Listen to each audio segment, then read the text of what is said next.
Hi everyone, Miss Shouter here.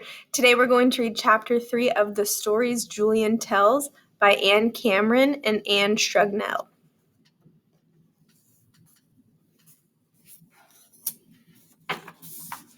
Chapter 3, Our Garden.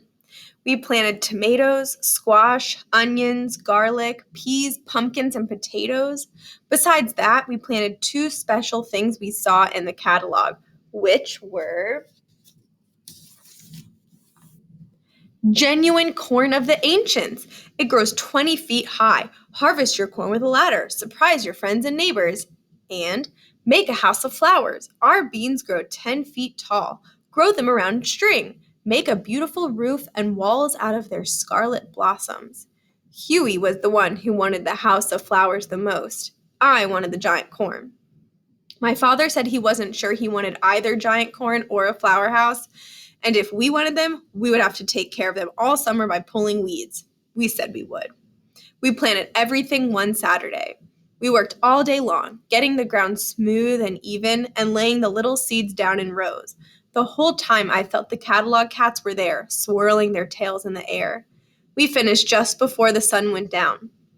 My mother gave Huey and me baths. She said we were darker than the garden. She said we were dirty enough that she could grow plants on our hands and knees. When we were clean, we had supper with chocolate pie for dessert and went to bed. Huey went to sleep right away, but I didn't. I put my jacket on over my pajamas and went out the back door to the garden.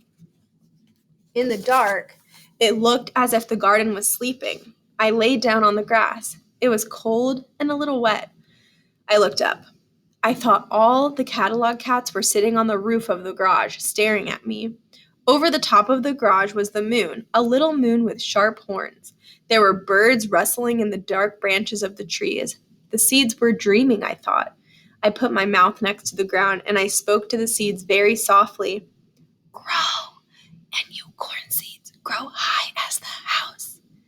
In just 1 week, the seeds did start to grow, and we watered them and weeded them. By the end of the summer, we had vegetables from the garden every night, and the corn did grow as high as the house, although there wasn't very much of it, and it was almost too tough to eat.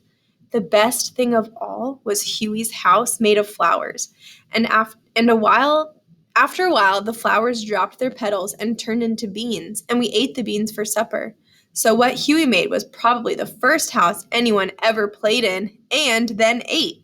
Catalog cats are strange, but a house you eat for dinner is stranger yet. And that is the end of chapter 3.